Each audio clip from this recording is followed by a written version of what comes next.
Önce oradan başlayalım. Çekilsin Sırsan Bey. Meşede yaşıyorlar. Burada yaşayan insan var.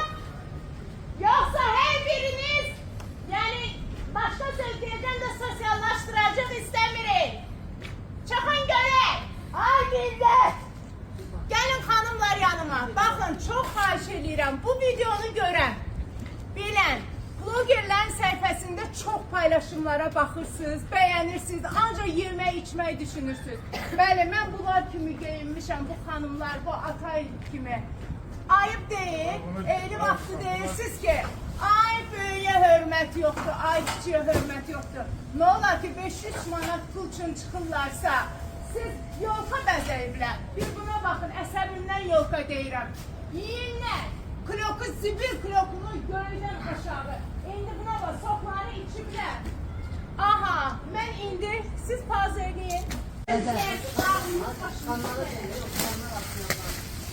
Ay Allah, bir dənə mənim qabağıma çək çıxsın, nə alar? Siz də oldu mənə göstərin.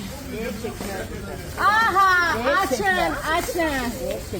Markette, onlar market. Marketin içine karıştırın.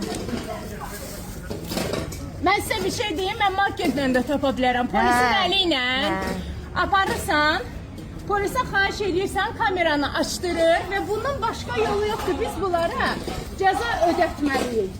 Belə olmaz, ayıbdır. Deyirsiniz, ağsaqqala hörmət. Neynəsin? 5-3 maaş üçün çıxır. Bu da sizin ağsaqqala hörmətiniz. Neynib sizə?